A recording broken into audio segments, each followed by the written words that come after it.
Une question que l'on vous pose chaque jour entre 11h et midi. Vous y répondez par deux moyens. Soit vous nous appelez, vous témoignez, vous réagissez au 0826 300 300 et vous votez sur sudradio.fr en laissant vos commentaires. La question de ce grand référendum.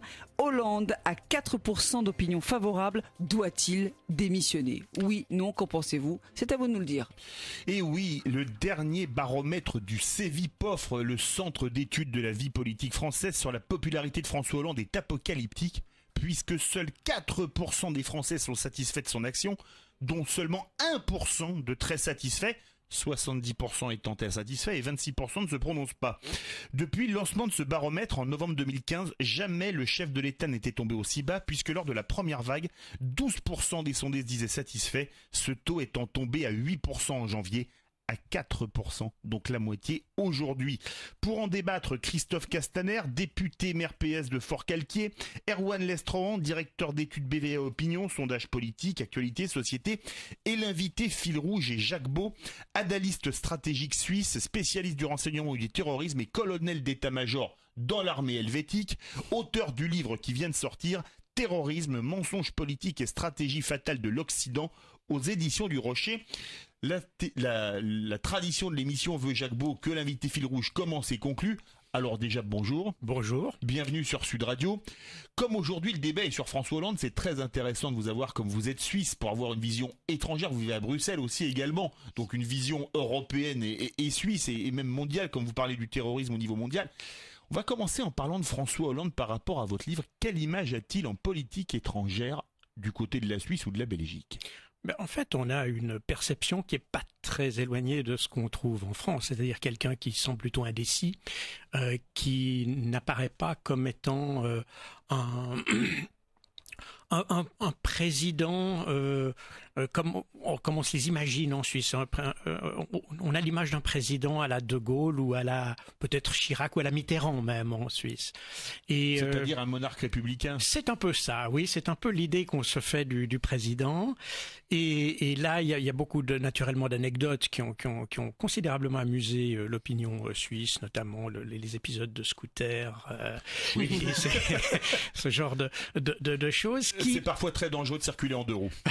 En plus, mais c'est quelque chose qui en Suisse a beaucoup frappé parce que pour nous une fonction officielle est une fonction officielle et mélanger le privé et le public en quelque sorte, c'est quelque chose qui dépasse un peu l'entendement de la population. Mais en tant qu'expert éminent du terrorisme, vous êtes colonel de l'armée suisse, comment juge-t-on sa politique envers le terrorisme et notamment la guerre au Mali? Alors là, il y a ce deuxième aspect qui est plus factuel et qui entre davantage dans le thème d'aujourd'hui, enfin dans le thème de mon livre. C'est d'abord cette interrogation que tout le monde a eue, c'est la raison pour laquelle la France devait s'impliquer de cette manière au Moyen-Orient. Alors que depuis Jacques Chirac, la France était prudemment restée en dehors du conflit moyen-oriental. Notamment sur le conflit en Irak, puisque la France avait menacé d'utiliser son veto en 2003. Tout à fait. On se souvient du discours de Dominique de Villepin à l'ONU. Exactement. Et c'est quelque chose qui avait beaucoup impressionné, je dois dire, en Suisse. On était évidemment en Suisse, on n'est pas tellement favorable à ce type de guerre, et la position française avait été très respectée. Mais pas seulement en Suisse. Non, pas seulement en Suisse, mais là je prends ma casquette suisse, si vous voulez bien. Donc pourtant vous n'êtes pas neutre pour un Suisse, donc. Et donc, par voie de conséquence, le début de cet engagement français militaire en Irak d'abord, puis en Syrie, a suscité beaucoup d'interrogations. Et je pense... Et au Mali aussi. Alors le Mali, c'est un peu différent parce qu'on avait l'impression qu'il y avait quelque chose qui se passait. Il y avait vraiment un État à sauver, qu'il n'y avait pas d'autre alternative qu'une intervention militaire. En réalité, cette intervention a été assez bien perçue, je pense, en Suisse, comme d'ailleurs dans le reste du monde. C'est l'Irak et la Syrie qui a posé davantage de problèmes en réalité. Mais c'est une région qui pose beaucoup de problèmes. On va en parler un peu plus tard. Avant de faire réagir nos invités, Christophe Castaner et Erwan Lestrohan, une question, un président à 4% d'opinion favorable, vous qui êtes suisse, ça vous inspire quoi ? Chez nous, c'est à peu près impensable, puisque vous savez qu'on a une démocratie où tout le monde s'exprime à peu près sur tout, et il faut une majorité pour à peu près tout ce qui se passe dans notre vie politique. Et donc quelqu'un qui était 4%, je crois même pas qu'il atteindrait le quorum pour être représenté au Parlement. Donc chez nous, c'est à peu près ce qu'on dirait en anglais un no-go. Exactement. Christophe Castaner, bonjour. Bonjour. Bienvenue sur cette radio, vous êtes député maire socialiste. Excusez-moi, 4% de satisfaits, mais c'est quand même du jamais vu pour François Hollande dans le barème du Cevipof. Vous avez raison. Et ce qui est intéressant dans le barème du Cevipof, qui est un outil particulier, c'est de voir l'évolution. En novembre 2015, vous l'avez dit, il était à 12 et depuis, il n'a cessé de baisser. Même en mars, où on était au plus fort de la crispation liée à la loi travail, il était encore un peu au-dessus. Mais à votre question, le président doit-il démissionner ? Évidemment non. Évidemment non, parce que si nous étions une démocratie sondagière, Nicolas Sarkozy aurait dû démissionner 7 ou 8 fois et on aurait eu une instabilité qui se serait poursuivie sous François Hollande. La force de notre 5e République, c'est justement de donner cette stabilité-là. Mais la question qui se pose, c'est savoir si le président de la République doit aujourd'hui tenir compte de cette situation pour ou pas se représenter. Erwan Lestrohan, bonjour. Bonjour. Bienvenue sur Sud Radio. Alors 4% de satisfaits, vous qui êtes sondeur, directeur d'études chez BVA Opinion, ça vous inspire quoi ? C'est cataclysmique. Alors, c'est cataclysmique. En effet, on a vu que la popularité de François Hollande était au plus bas sondage après sondage. C'est pas une nouveauté dans ce quinquennat. Par contre, je tiens à revenir sur une précision sémantique. C'est que l'indicateur d'Ipsos s'intéresse aux gens qui se déclarent satisfaits de l'action de François Hollande en tant que président. Il en émerge 4%, mais il y a aussi 26% dans leur indicateur de ni satisfait ni insatisfait. Donc, c'est un indicateur qui est... Oui, mais c'est un indicateur qui reste à relativiser. Nous, sur l'indicateur BVA Orange, où on nous dit avoir une bonne opinion de François Hollande en tant que président de la République, on est à 18%.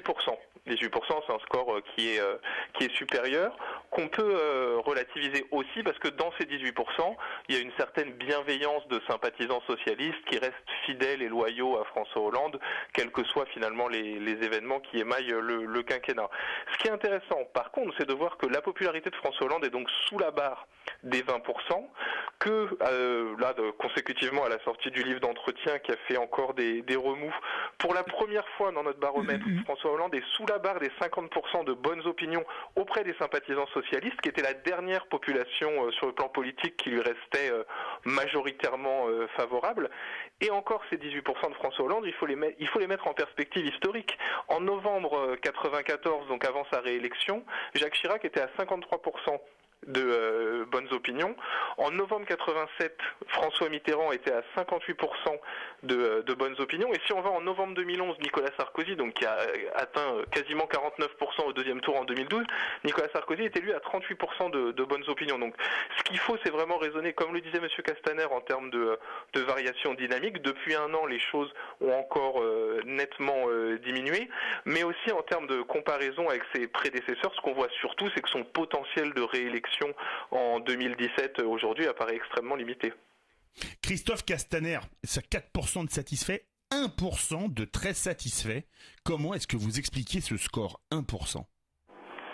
Il y a un sentiment et un besoin de zapping. Et aujourd'hui, la tension que connaît notre pays, qui est bien évidemment pas liée à François Hollande, qui est bien évidemment pas liée à son bilan, je crois que c'est notre incapacité à écrire l'histoire de l'action de notre mandature qui est en cause, et pas forcément les décisions. Moi, je suis prêt à défendre dans sa globalité le bilan et à assumer ces presque 5 ans d'exercice du pouvoir.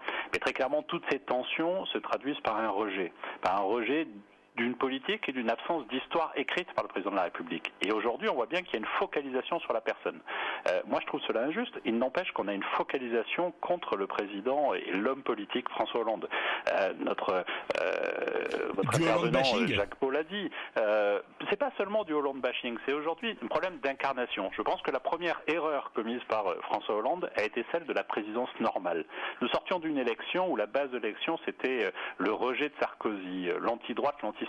Et donc, il a conceptualisé la présidence normale. Or, les Français ne souhaitent pas une présidence normale. Et Jacques Beau l'a bien dit, on a besoin d'une incarnation forte. Et il y a aujourd'hui une personnalisation dans le rejet contre François Hollande. Erwan Lestrohan, 1% de très satisfaits. 1%, vous, en tant que sondeur, est-ce que vous avez déjà vu ça et comment l'expliquez-vous ? Non, je rejoins ce que dit Monsieur Castaner. C'est difficile de raisonner de façon absolue, si vous voulez, sur cet indicateur. 1% de très satisfaits dans l'indicateur Ipsos, c'est les gens qui ont dit qu'ils étaient très satisfaits du bilan de François Hollande. Mais finalement, la question posée est aussi complètement en résonance avec les reproches que font à François Hollande les Français. C'est vrai que quand on travaillait sur la popularité de Nicolas Sarkozy entre 2007 et 2012, on voyait que c'était l'honnêteté et la transparence qui faisaient partie des choses qui pouvaient un peu gréver sa popularité. Chez François Hollande, ce qui grève sa popularité, c'est la compétence perçue de François Hollande en tant que chef de l'État, sa capacité à fixer un cap de l'action et la pertinence des choix effectués qui posent vraiment question pour les Français. Donc quand on leur demande s'ils sont satisfaits de son bilan, c'est complètement en résonance avec leurs doutes et leurs réserves, et c'est pour ça que le chiffre est à la baisse. Pour autant, les opinions restent bienveillantes sur d'autres points. On le voit quand François Hollande intervient en chef des armées au Mali, quand il est jugé éloquent dans le cadre des commémorations des attentats, il se représidentialise et regagne des points de popularité. Mais c'est vrai que, étant donné les déficits d'image qu'il a sur la pertinence des choix effectués, et le pari aussi sur l'inversion de la courbe du chômage a dû coûter beaucoup sur ce plan-là, quand on voit ces doutes des Français, la question nécessairement entre en résonance et les résultats sont très bas en effet. La question du grand référendum aujourd'hui, Hollande à 4% d'opinion favorable, doit-il démissionner? Vous nous le dites, 0826 300 300, sudradio.fr. À tout de suite. Sud Radio, le grand référendum, 11h midi. Philippe David. Chaque jour en direct sur Sud Radio, vous avez la parole avec Philippe David qui vous la donne avec plaisir, évidemment. Bien sûr, vous exprimez. Plaisir. La question du grand référendum aujourd'hui, mercredi. Hollande à 4% d'opinion favorable. Doit-il démissionner? Qu'en pensez-vous? Vous avez la parole au 0826 300 300. Vous passez en direct sur l'antenne. Et sur sudradio.fr, les compteurs tournent. Et où en sont-ils, ces compteurs, Claire? François Hollande doit démissionner à 73%.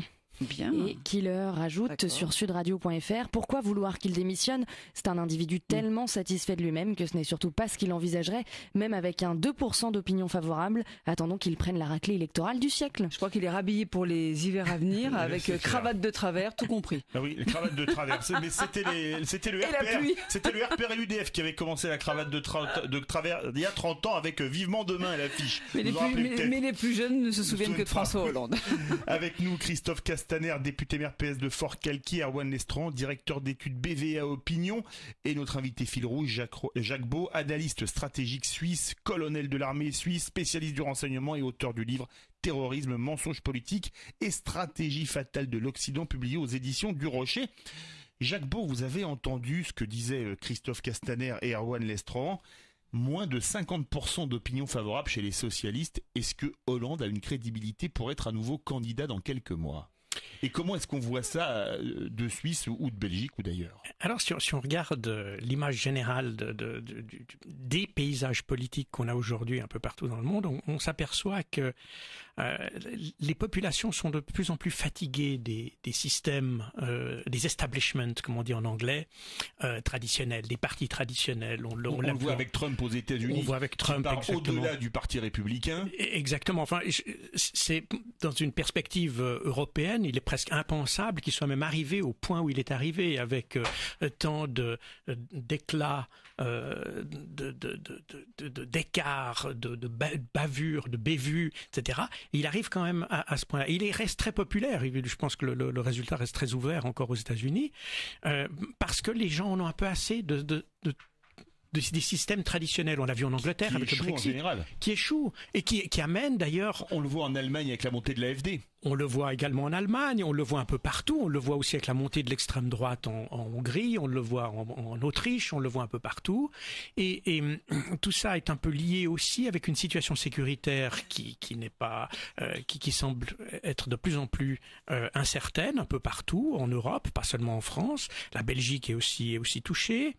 On a une situation économique qui peine à redécoller. On a cette crise de 2008 semble un peu s'éterniser en réalité, et les gens n'ont plus vraiment confiance dans les systèmes traditionnels. Et je pense qu'en France, et comme le disait M. Castaner précédemment, François Hollande personnifie un petit peu cet establishment et tous ces rejets. Oui. Christophe Castaner, vous avez entendu Jacques Beau, vous êtes député maire PS de Forcalquier. Vous avez entendu également Erwan Lestran, moins de 50% d'opinion favorable au sein des sympathisants socialistes. Vous qui êtes socialiste, ça vous inspire quoi ? D'abord un sentiment d'injustice parce que la mise en cause de l'homme, et on le voit dans les réactions à votre sondage, me paraît disproportionnée et elle est injuste. Mais c'est un constat politique. J'ai traversé à la fin de l'été ma circonscription à pied pendant 310 km à la rencontre des habitants de ma circonscription. J'ai eu 352 entretiens individuels au-delà des rencontres publiques que j'ai pu organiser. J'ai rencontré un électeur qui m'a dit « Moi je vais voter François Hollande, il sera élu président de la République ». Donc au-delà de la qualité du travail du CEVIPOF, je n'avais pas besoin d'attendre cette étude pour sentir ce rejet, cette exaspération. Mais en même temps, la base d'une élection, sauf si on a décidé de la perdre, sauf si on a décidé de ne pas combattre, c'est aussi de défendre un bilan et c'est ma responsabilité. Moi, je ne jette pas le bébé avec l'eau du bain. C'est bien sûr aussi de comparer avec les autres et à un moment donné, quand la primaire sera sortie du processus d'élimination de Nicolas Sarkozy, qui est son seul moteur, il faudra que le gagnant nous explique ce sur quoi il veut gagner. Mais la base d'une élection, c'est aussi un projet, un élan, une vision. Et très clairement, je pense que François Hollande n'est pas en mesure de défendre cela d'abord dans la primaire socialiste, parce que vous verrez qu'il fera l'objet d'un tir au pigeon extrêmement violent et que du coup il sortira en lambeaux de cette primaire-là, et ensuite devant les Français. C'est pour ça que c'est aussi moi par affection pour François Hollande que je pense qu'il n'est pas en mesure aujourd'hui et qu'il ne doit pas prendre le risque d'aller dans cet outil qui est aussi un contresens de la Ve République, qui est la primaire organisée par le Parti socialiste aujourd'hui. On va revenir sur la primaire ou sur la non-primaire après. Erwan Lestran, c'est vous qui avez parlé de ce chiffre. Moins de 50% d'opinion favorable au sein des militants socialistes. Des sympathisants socialistes, pardon. C'est terrible.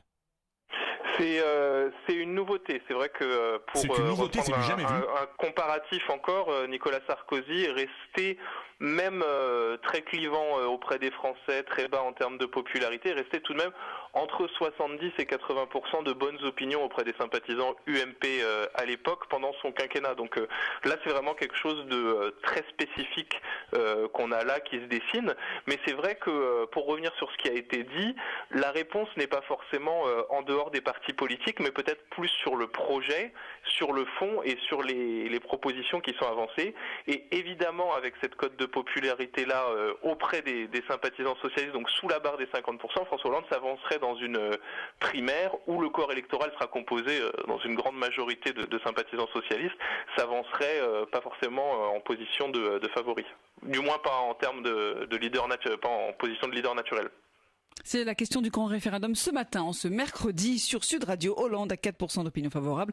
Doit-il démissionner? Si vous avez un avis sur la question, faites-vous entendre. Votre voix compte aussi sur sudradio.fr et vous laissez vos commentaires ou vous nous appelez en direct au 0826 300 300. Vous avez jusqu'à midi. À tout de suite. Sud Radio. Le grand référendum, 11h, midi. Philippe David.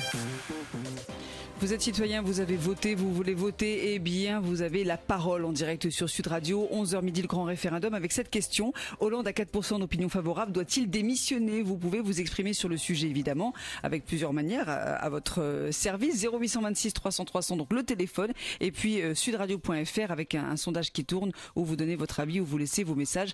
Le grand référendum, c'est avec Philippe David et ses invités sur Sud Radio. Oui, on nous appelle, il me semble. Mais oui, c'est Jean-Louis qui est avec nous. Bonjour Jean-Louis, bienvenue sur Sud Radio. Bonjour, je suis content de vous avoir. Bienvenue sur Sud Radio. Alors, bonjour, déjà je voulais dire un truc, et bien sûr qu'il ne doit pas démissionner. Il y a déjà un interlocuteur un nouveau intervenant qui a dit que d'autres avaient été aussi en dessous de la barre des 50% pendant leur mandat. C'était Christophe Castaner. Voilà, c'était Christophe Castaner, député socialiste. Bon. Moi, je voulais dire déjà mon coup de gueule, déjà. Bon, c'est pas contre Sud Radio précisément, c'est contre toutes ces émissions de télé, Calvi et compagnie, aussi du bashing permanent sur Hollande. Il y en a marre. Il y en a marre parce qu'on fait intervenir des gens du Figaro, on fait intervenir tous les gens des Échos, de toutes ces revues. Il y en a marre, c'est tout de Hollande bashing. Alors moi, la question que je posais, elle est simple. Qu'est-ce qu'on peut reprocher à Hollande qu'on ne pourrait pas reprocher aux autres? À part la cravate de travers que je viens d'entendre, qui commence à m'agacer, et l'histoire du scooter. Mettez ça de côté quand même, s'il vous plaît. Il y a des choses plus importantes dans la vie. On a un président qui a eu le courage d'aller contre ses propres militants et faire une politique pour défendre l'emploi, etc., pour essayer de faire quelque chose. Il n'y en a pas beaucoup comme ça, qui qui aurait fait ce genre de retournement de situation et se mettre tous ces militants à dos. Alors pour moi, c'est du courage.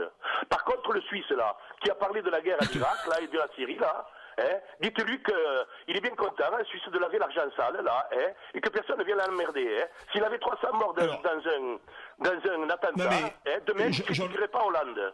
Jean-Louis, il a donné son avis d'observateur extérieur. Il a défendu la position de la France pour ne pas faire la guerre en Irak. Mais vous avez remarqué, Jean-Louis, que sur Sud Radio, on fait pas du Hollande bashing. On débat sur une question qui est quand même importante. Vous êtes d'accord qu'on n'est pas dans le bashing? D'accord, mais moi, les 10 minutes que j'ai entendues de vous avant de vous appeler, et on se moquait presque de lui, les journalistes. Les journalistes qui rigolent du sondage des 4%, ça doit pas rire un journaliste. Un journaliste, il annonce les résultats du sondage, et faudrait-il encore savoir la question qui a été posée au sondeur. Et le nombre de gens qui ont répondu. Je vous coupe, 17 000 personnes, 17 000 et quelques personnes qui ont été sondées, et la question était, êtes-vous satisfait de l'action? Est-ce qu'ils ont répondu, les 17 000 personnes? Ah oui, bien sûr. Attendez, je vous donne les chiffres. Jean-Louis, les sondeurs disent qu'ils ont sondé 17 000 personnes, mais il n'y en a que peut-être 3 000 qui ont répondu. Vous voyez ce que je veux dire? Non, là, il y en a 17 000 qui ont répondu. Je vous donne les chiffres précis. 1% de très satisfaits, 4% toutes satisfaits, dont 3% plus 1% de très satisfaits, 70% de pas satisfaits et 26%. On va dire de neutre, de Suisse, pour faire plaisir à Jacques Beau, qui ne se prononce pas. Merci beaucoup, Jean-Louis. Je vais faire réagir, on va commencer par Jacques Beau. Bon, vous, qui êtes un observateur suisse, spécialiste du terrorisme, est-ce que vous trouvez qu'en France, on donne vraiment dans le Hollande bashing? J'aime pas le mot, c'est un mot américain, mais désolé, c'est celui que tout le monde utilise. Alors, le terme de bashing est peut-être un peu exagéré. Je pense qu'il y a des raisons de ne pas être content. On avait connu au moment de la guerre en Irak le French bashing dans les médias américains. Tout à fait. On tapait sur les Français à bras raccourcis, notamment sur Fox News. Et entre autres, mais sur beaucoup de médias, parce que précisément, ils ne voulaient pas entrer en guerre en Irak. Or, cette fois-ci, d'ailleurs, pour reprendre un peu ce que disait votre interlocuteur, les 250 morts qui ont Jean-Louis, oui, qui ont eu lieu, que la France a connu, ne sont pas dus, ils sont dus à l'intervention française et non pas l'opposé. J'entends, c'est parce que la France est allée en Syrie, qu'elle s'est impliquée dans un conflit, qu'elle est devenue partie à un conflit, qu'on a eu ces victimes, et pas l'inverse. Ça n'est pas après les victimes que la France est allée, c'est avant ces victimes. Donc là, il y a aussi quelque chose que l'histoire, on tente quelquefois à déformer un peu l'histoire, et les premières interventions françaises, occidentales, mais françaises en l'occurrence. À part au Mali où on est allé seul, les Français ne vont plus seuls nulle part. Tout à fait. Non, on est d'accord. Simplement, ici, il y a une population qui a été sensibilisée à ce qu'a fait la France. Et d'ailleurs, c'est d'ailleurs intéressant de voir que dans les publications de l'État islamique, il y a un accent mis sur la France, assez curieusement. Il y a même une publication en français. Il y a une publication, ils ont en plusieurs langues de toute façon, mais dont le français. Il y a un accent qui est porté sur la France qui est assez impressionnant. Même les États-Unis passent pratiquement au deuxième plan bien des fois.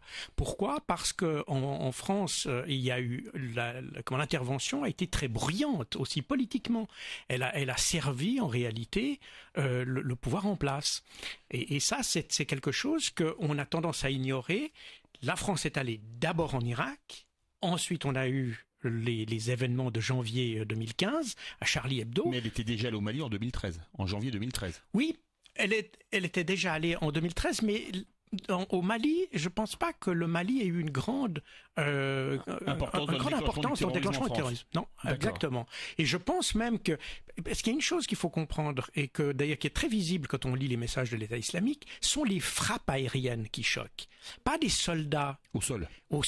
Parce qu'un soldat au sol... Officiellement, on n'a pas de soldats au sol, juste des forces spéciales. Non, mais au Mali, il y en avait. Absolument. Au Mali, il y en avait, et c'est compris comme étant un face-à-face. C'est honnête, entre guillemets. Alors que les frappes en Irak, elles sont perçues comme étant quelque chose contre lequel les populations ne peuvent rien. C'est quelque chose qui tombe du ciel, et on ne peut rien là contre. Avec un missile de croisière ou une bombe guidée laser. Exactement. Il y a une notion de lâcheté, si vous me passez l'expression, une perception de lâcheté qu'on n'a pas avec les soldats qui sont engagés physiquement, comme au Mali, par exemple. Christophe Castaner, vous êtes député maire PS de Fort-Calquier, vous avez entendu Jean-Louis qui dit que qu'est-ce qu'on peut reprocher à Hollande à part le scooter et la cravate? Je pense que vous êtes d'accord avec lui.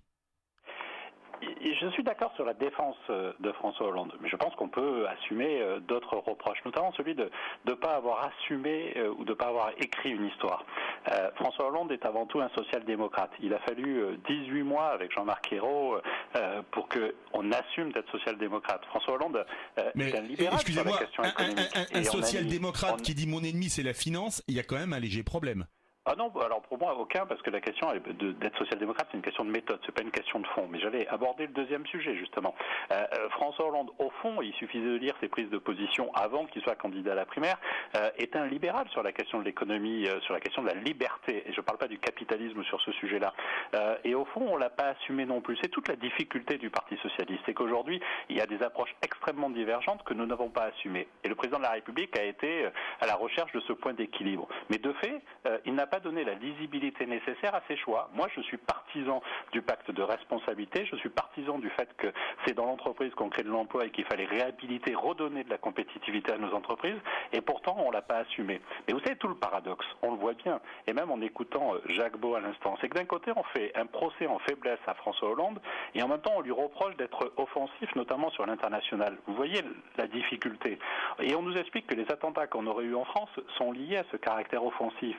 Je suis désolé, des attentats, on en a connu au Pakistan, en Afghanistan, aux États-Unis, en Turquie, en Arabie Saoudite, en Égypte, et je ne vais pas citer tous ces pays, et donc c'est pas lié à la réalité politique de la France de vouloir opposer une force quand elle est nécessaire à Daesh, notamment pour protéger les Français en France. Il ne faut pas en tirer comme enseignement que c'est ce volontarisme politique. Le fait d'avoir empêché que le Mali dégénère, par exemple, et devienne une nouvelle base armée pour Daesh, qui doit aujourd'hui justifier le terrorisme. Donc très clairement, je pense que là-dessus, si les États-Unis sont aujourd'hui moins présents, c'est tout simplement parce que Barack Obama a été élu il y a 8 ans maintenant sur la volonté de quitter les terrains militaires. Et quelque part, ça a déstabilisé le monde aussi. Peut-être que la France doit aussi s'enorgueillir d'avoir eu un président de la République qui, sur ces sujets, a su être offensif quand c'était nécessaire, et en particulier au Mali.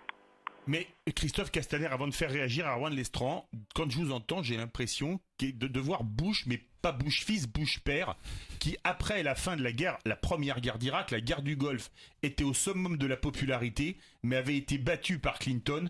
Pourquoi ? Parce que sa politique étrangère avait été un succès pour les États-Unis, mais sa politique intérieure avait été une catastrophe. Vous avez pas comment vous analysez ce parallèle ? Mais tout simplement parce qu'il y a d'un côté un homme politique de premier plan, François Hollande, qui a su occuper l'espace et qui a su construire un discours sur l'international, alors que, je l'ai dit, en France, on a eu une vraie faiblesse sur ces sujets et qu'on s'est contenté de l'anecdote. Notre vie politique, à droite comme à gauche, s'est enfermée ces dernières années dans l'anecdote. Ce fut la campagne de 2012, c'est le cas aujourd'hui de la primaire de la droite. Or, il est important de réinscrire nos décisions, nos actions, notre volontarisme politique, toujours dans cette vision historico-philosophique qui fait l'identité de ce que nous sommes. Et très clairement, aujourd'hui, c'est plutôt le coup de griffe, le coup de com' qui l'emporte. Et François Hollande est tombé dans ce travers-là, notamment en posant, je l'ai dit tout à l'heure, le principe d'une présidence normale. Alors toute la difficulté, c'est qu'on est passé d'une présidence bling-bling, celle de Nicolas Sarkozy, à une présidence de la parole peut-être un peu trop libre. Et le dernier livre qui fait état de cela montre bien que le blabla ne fait pas une politique non plus. Donc c'est une vraie difficulté. C'est comment aujourd'hui on peut redonner de l'éthique à l'action, dire la vérité, fuir la facilité et inventer quand c'est nécessaire. Aujourd'hui, nous sommes sur ce sujet-là dans une impasse politique en France sur les grands partis traditionnels. Je suis membre du Parti socialiste et on voit bien qu'ils n'incarnent pas cela, mais les républicains non plus, hélas. Erwan Lestran, vous êtes directeur d'études BVE Opinion. Vous avez entendu Jean-Louis qui nous appelait, qui disait qu'il y en avait marre. Partout, on était dans le Hollande bashing. Vous, le sondeur observateur de la vie politique, est-ce que vous trouvez qu'on est vraiment dans le Hollande bashing de Dunkerque à Perpignan, de Brest à Strasbourg et du Figaro à l'Humanité ? Alors si on remonte les opinions des Français, on peut raisonner en deux temps. Le premier temps, c'est dire que oui, en effet, on peut reprocher des choses à François Hollande, mais aussi que son quinquennat s'inscrit dans un contexte particulier. Ce qu'on peut lui reprocher, ça remonte des électeurs de droite, le mariage pour tous, la taxe à 75%, le mouvement des pigeons, l'affaire Leonarda. Il y a eu beaucoup de choses qui sont remontées négativement de l'électorat de droite. À gauche aussi, on a vu les frondeurs, les scissions au moment du débat sur la déchéance de nationalité, les mouvements sociaux sociaux dans le cadre de la loi travail. Il y a des moments clés quand même du quinquennat où il y a des reproches clés qui ont été faits à François Hollande sur son action. Maintenant, là où il a quand même des circonstances atténuantes entre guillemets, c'est qu'il est dans un contexte particulier d'hyperconnectivité des individus. C'est que l'action présidentielle aujourd'hui, et c'était un peu le cas dans le quinquennat de Nicolas Sarkozy, avec l'internet, avec les chaînes d'actualité en continu, l'action présidentielle est analysée dans le temps court, à chaud, ce qui génère des mouvements d'opinion extrêmement polarisés et qui peuvent être destructeurs de l'image des personnalités politiques, ce qui était peut-être moins le cas par le passé. Pour vous donner un exemple en termes de popularité, François Hollande, quand il est élu en 2012, il est à 61% de bonnes opinions. En septembre 2014, donc là on est 2 ans après, il est à 19% de bonnes opinions. Donc sa popularité est divisée par 3 en 2 ans. Et on peut faire l'hypothèse que le contexte de crise économique et sociale depuis 2008, qui est le contexte français, mais aussi les attentes fortes sur le front de l'emploi qui est clairement en berne, tout ça doublé d'une hyperconnectivité des Français où les informations sont systématiquement analysées à chaud et dans l'émotion, peut expliquer vraiment cette popularité qui s'est complètement réduite et de façon très forte. Mais Erwan Lestran, vous pensez, comme Christophe Castaner, que finalement son grand succès, c'est la politique étrangère ?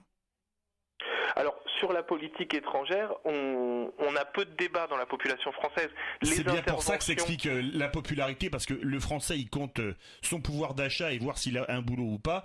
La guerre au Mali ou en Syrie, ça l'inspire nettement moins en général. C'est pas une question de ce que ça représente pour les Français. La question est surtout que les Français étaient favorables à ces interventions au Mali, au Centrafrique, au Moyen-Orient. Ces interventions qui étaient validées par la population, donc qui font peu de débat dans l'opinion. Ce sont pas des sujets clivants. Oui, donc c'est pas. Et pour vous, tiens, Robert Beau, qu'est-ce que vous en pensez ? Son grand succès, c'est la politique étrangère ? Alors, je sais pas si c'est un grand succès, mais certainement qu'à l'occasion des différentes interventions qui ont été décidées par François Hollande, il a acquis une stature présidentielle qu'il n'avait probablement pas en termes de politique intérieure, mais sur la politique étrangère, on a vu après le 11 septembre, le 7 janvier, du 11 janvier, il y avait eu cette fameuse manifestation. Un peu du monde entier, qui lui avait vraiment donné une stature, et je pense que tout le monde à ce moment-là lui avait reconnu cette stature présidentielle. Aussi le Mali, par exemple. Après le Mali, il a acquis cette stature-là. C'était le président qui décide. Paradoxalement, c'est quand il est intervenu au Mali, c'est après les attentats et suite aux interventions militaires qu'il a été le plus haut dans le code de popularité. Exactement, et je pense. C'est pour ça que ça me fait penser que quelque part, c'est la politique étrangère qui reste. Alors, on s'aperçoit, si on étudie soigneusement des pays, par exemple, comme les États-Unis, on s'aperçoit que les guerres sont déclenchées en général par des présidents démocrates. Et arrêtées par des présidents républicains, comme la guerre du Vietnam. Et le plus souvent, oui, effectivement, et souvent lorsque la situation intérieure est mauvaise. Donc c'est des présidents qui ont essayé d'acquérir leur stature et leur position présidentielle, leur renommée grâce à des interventions étrangères. C'est le grand référendum jusqu'à midi, vous êtes sur Sud Radio. La question aujourd'hui, Hollande a 4% d'opinion favorable. Doit-il démissionner ? Vous nous le dites en nous appelant en direct sur l'antenne 0826 300 300 et sur sudradio.fr. Les compteurs sont ouverts et vous laissez également vos commentaires. À tout de suite. Sud Radio. Le grand référendum, 11h midi. Philippe David.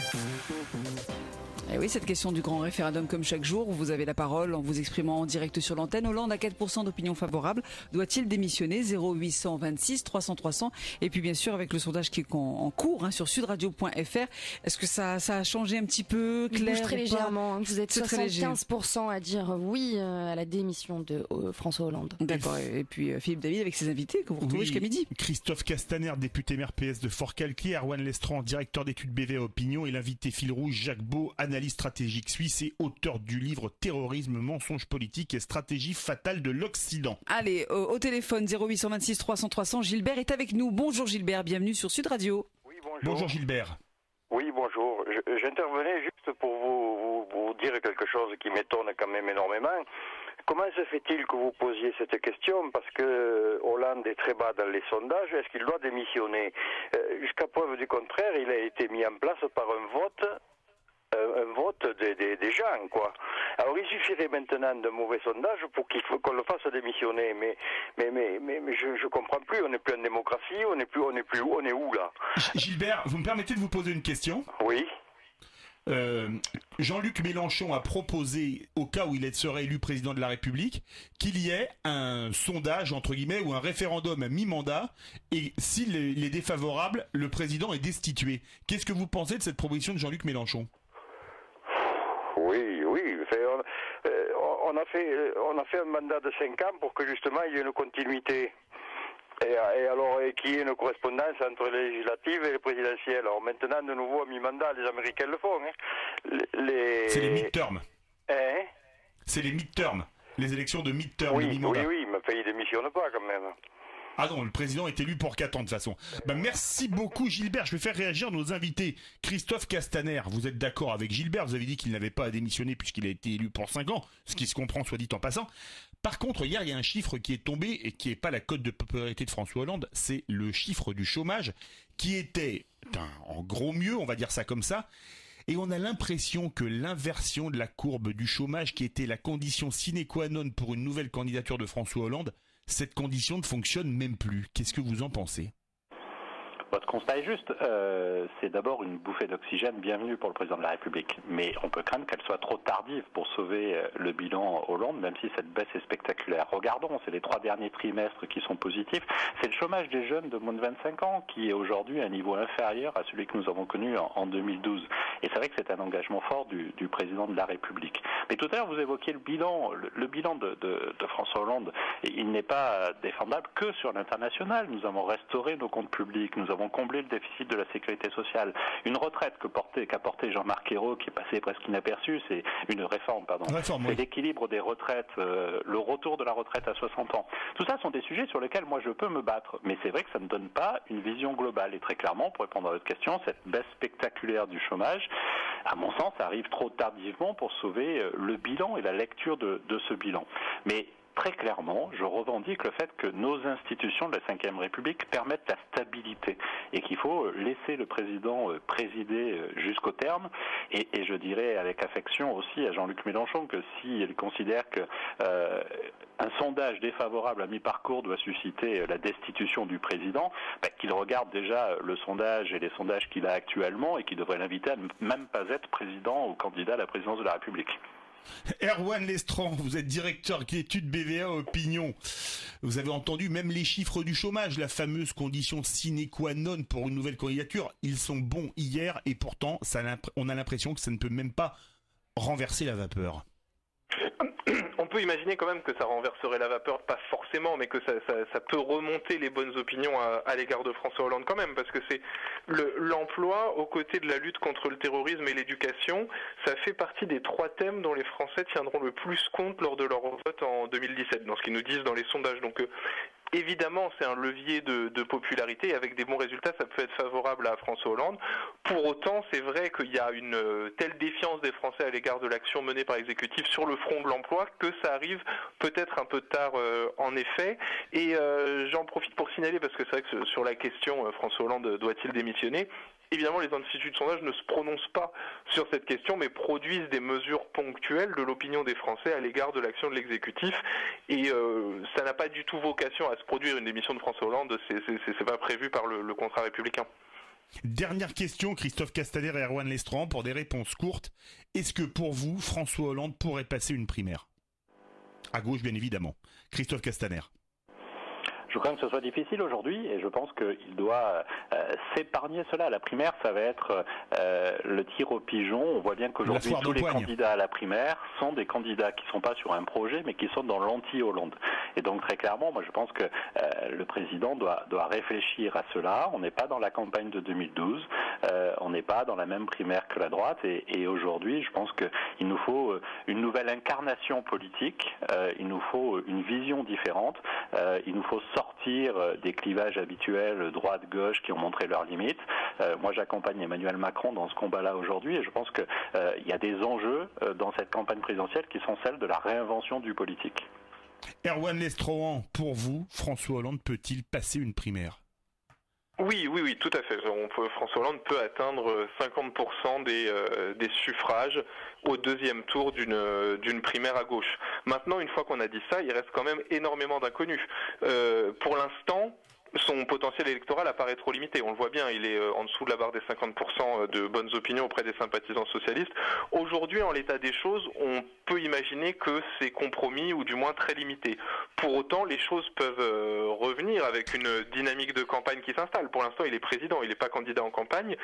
Et ça dépend aussi des candidatures alternatives. C'est vrai que c'est les candidatures alternatives et la capacité des électeurs à se mobiliser autour des candidatures alternatives qui fera ou non la victoire de François Hollande, mais pour l'instant, à la primaire, il n'y a pas de candidature significativement plus estimée que la sienne, et on voit encore qu'il est autour de la moitié des voix potentiellement pour ce scrutin. Ça nous promet beaucoup de débats dans les mois à venir. Merci beaucoup Erwan Lestrange. Je rappelle que vous êtes directeur d'études chez BVA Opinion. Merci beaucoup Christophe Castaner. Vous êtes député maire PS de Fort-Calquier. On va désormais parler du livre de Jacques Beau, Terrorisme, mensonge politique et stratégie fatale de l'Occident, publié aux éditions du Rocher.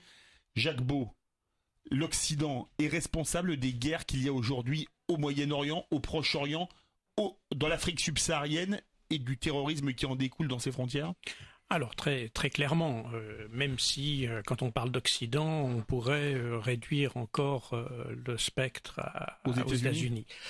C'est leur politique au pluriel, leurs politiques étrangères qu'ils mènent depuis un quart de siècle, qui ont conduit à un désastre complet dans le Moyen-Orient. Alors naturellement, on a tous à l'esprit les mensonges qui ont été à l'origine de l'intervention en Irak. Les fameuses armes de destruction massive. Exactement. Qui n'existait pas. Et le lien d'ailleurs entre le 11 septembre et Saddam Hussein qui alors qu'il n'y avait pas un Irakien parmi les terroristes. Par contre, beaucoup de Saoudiens, alliés stratégiques des Américains dans la région. Exactement, oui, tout à fait. Mais donc on a les Américains ont créé en réalité, et ça c'est ce que je dévoile dans mon livre, ils ont en fait créé les conditions pour chacun des conflits qu'on a vus au Moyen-Orient depuis 25 ans. Et ça a déjà commencé avec la question du Koweït, qui nous semblait... 1990, exactement, l'intervention irakienne, où Saddam Hussein avait demandé aux États-Unis à envahir le Koweït. Exactement. Il avait demandé à l'ambassadrice, qui s'appelait April Gillespie de mémoire. Exactement, tout à fait. Et elle lui a dit, vous faites ce que vous voulez, allez-y, nous, ça nous regarde pas. Et donc, qui lui a valu l'échafaud quelques années plus tard. Exactement. Oui. Et c'est ça. Donc, on a une suite d'incohérences de la part des États-Unis qui a conduit en définitive à une situation totalement chaotique, une légitimité aussi des conflits qui n'existe pas. Tous les Arabes savent que en réalité nos guerres étaient injustes et illégitimes. Il n'y avait pas que les guerres, il y avait les coups d'État dès 1953 en Iran, le coup d'État organisé pour renverser Mossadegh et mettre le Shah à sa place. Et puis c'est fabuleux parce qu'après ils ont organisé le départ du Shah 26 ans plus tard. Effectivement.